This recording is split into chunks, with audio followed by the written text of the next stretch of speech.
Perkenalkan, nama saya Putri Rahmawijaya dari Prodi Pendidikan Bahasa dan Sastra Indonesia dengan NIM 201448000019. Di sini saya akan menyampaikan pidato sebagai tugas mata kuliah berbicara. Bismillahirrahmanirrahim. Kepada yang terhormat Rektor Universitas PGRI Yogyakarta, Bapak Dr. Andes Insinyur Paiman MP, kepada yang terhormat Ibu Primasari Wahyuni MPD selaku dosen pengampu mata kuliah berbicara, kepada yang terhormat Bapak atau Ibu dosen beserta jajarannya, dan tidak lupa kepada teman-teman yang berbahagia. Assalamualaikum warahmatullahi wabarakatuh. Mari bersama-sama memanjatkan puji dan syukur kita kepada Allah Subhanahu wa taala, Tuhan semesta alam yang telah memberikan kita begitu banyak kenikmatan di dunia ini. Salah satunya adalah kesempatan untuk kita semua dapat bertemu dan saya dapat berpidato di tempat ini di hadapan hadirin sekalian. Sebagai seorang muslim, saya mengajak kepada hadirin yang muslim sekalian untuk mengucapkan sholawat dan salam kita kepada Rasulullah Nabi Muhammad SAW. Atas izin Allah Subhanahu wa taala, baginda Nabi Muhammad SAW telah memberikan kita banyak pendidikan moral yang sangat berarti bagi umat muslim di seluruh dunia. Terima kasih atas kesempatan yang diberikan kepada saya untuk menyampaikan pidato saya tentang pentingnya pendidikan moral di era globalisasi ini. Hadirin yang bahagia, pendidikan adalah hal yang tidak asing lagi di telinga kita semua. Hal tersebut tentu saja karena setiap manusia yang hidup tentu memerlukan pendidikan, baik itu pendidikan secara formal maupun non-formal.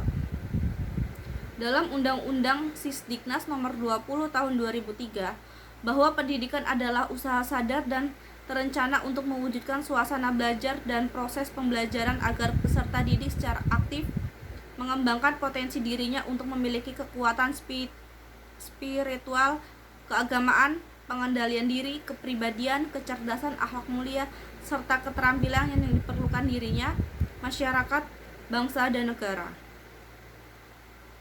Hadirin yang saya hormati dan cintai, mengacu pada pengertian pendidikan yang saya sebutkan berdasarkan Undang-Undang Hardiknas, dapat dikatakan bahwa pendidikan mempunyai peranan yang sangat besar dalam mewujudkan manusia yang utuh dan mandiri serta menjadi manusia yang mulia dan bermanfaat bagi lingkungannya.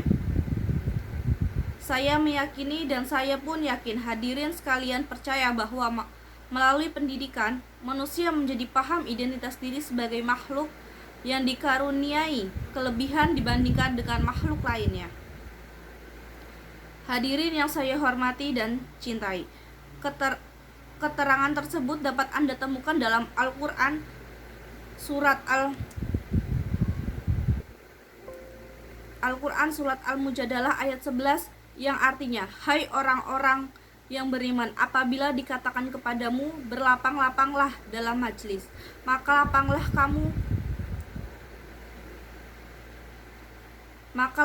niscaya Allah akan memberi kelapangan untukmu. Dan apabila dikatakan berdirilah kamu, maka berdirilah, niscaya Allah yang meninggalkan orang-orang yang beriman di antaramu dan orang-orang yang diberi ilmu pengetahuan beberapa derajat, dan Allah Maha mengetahui apa aja yang kamu kerjakan.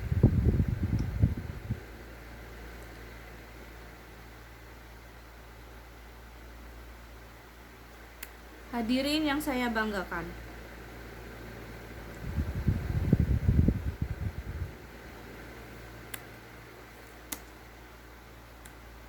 bagi negara, pendidikan memberikan kontribusi yang sangat besar terhadap kemajuan sesuatu bangsa dan merupakan wahana dan menerjemahkan pesan konstitusi dan membangun watak bangsa. Reja Mulia Harjo mengatakan bahwa definisi pendidikan dapat diartikan sebagai segala pengalaman belajar yang terjadi dalam lingkungan dan sepanjang hidup kita. Hal tersebut juga moral dan nilai-nilai yang ada di masyarakat. Hadirin yang berbahagia, Pendidikan moral juga dikenal sebagai pendidikan akhlak. Tentu saja yang saya maksud adalah akhlak-akhlak yang baik. Kita ketahui bersama akhlak dan moral yang baik menjadi dasar dan etika dan cara kita bersikap atau attitude. Ketika seseorang mempunyai kecerdasan yang luar biasa, akan tetapi tidak mempunyai etika dan moral yang baik, tentu saja akan melakukan banyak penyimpangan dalam kesehariannya. Hadirin yang berbahagia, sehubung dengan moral dan akhlak serta pendidikan moral yang saya sebutkan tadi, kita masuk ke dalam era globalisasi. Dalam era globalisasi ini, batas-batas negara tidak lagi menjadi penghalang dari nilai-nilai dan etika serta moral dan kebudayaan dan bangsa dan dari negara lain. Indonesia dengan keberagaman dan Pancasilanya mempunyai nilai etika, moral, serta moral yang berada dengan negara-negara lainnya, khususnya negara-negara barat. Indonesia dengan keberagaman dan Pancasilanya mempunyai nilai. Masyarakat kita mempunyai batasan-batasan yang beberapa tentang mana yang boleh dan tidak boleh dilakukan serta mana yang baik dan sopan dan tidak sopan. Sedangkan globalisasi membuat budaya-budaya dan norma-norma yang ada dari negara lain dapat masuk dan ditiru oleh masyarakat Indonesia, khususnya anak-anak dan remaja Indonesia. Hadirin dan teman-teman yang saya banggakan, disinilah pentinglah pendidikan moral dan akhlak kepada mahasiswa-mahasiswi, siswa-siswi, dan anak-anak serta remaja Indonesia untuk mendukung masuknya budaya-budaya dan bertentangan dengan nilai, norma, dan kebudayaan kita. Saya sebutkan satu contoh, yaitu budaya berpakaian. Indonesia yang mayoritas Islam sebetulnya tidak menyukai apabila seseorang perempuan memperlihatkan auratnya secara berlebihan, seperti mengenakan bikini yang minim ketika di pantai. Akan tetapi dengan masuknya pengaruh Eropa dan Barat, sebagai kecil masyarakat Indonesia menjadi terpengaruh dan menyukai berpakaian seperti itu. Hal ini tentunya akan menimbulkan gesekan di perselisihan di masyarakat, karena sebagai besar masyarakat Indonesia menganggap menggunakan bikini yang minim adalah pembuatan menyimpang, salah, dan harus ditegur. Contoh lainnya yaitu budaya menghormati orang yang lebih tua, khususnya orang tua. Budaya Barat mempengaruhi kita di wilayah memandang seseorang yang lebih tua ketika anak tersebut sudah balik. Di Amerika, ketika seseorang balik, kebanyakan dan mereka tidak memanggil ayah, mereka dengan panggilan ayah seperti di sini, seperti langsung menyebut nama mereka. Hal ini tentu saja sangat membawa perselisihan ketika etika dan moral seperti ini masuk ke dalaman Indonesia. Contoh lainnya adalah budaya kumpul kebo. Budaya kumpul kebo tentu saja bukanlah budaya orang di Indonesia. Akhlak dan moral yang orang Indonesia tidak mengizinkan adanya aktivitas kumpul kebo, di mana pasangan belum menikah tinggal bersama dan melakukan hubungan suami istri. Hadirin dan teman-teman yang saya cintai, mari bentengi diri kita dengan memperbanyak dan memperdalam ilmu dan pengetahuan kita tentang moral dan akhlak yang baik. Bentengi diri kita dengan agama dan ajaran-ajaran orang tua yang baik. Mari pilihlah dan batasi tontonan kita dan hiburan kita.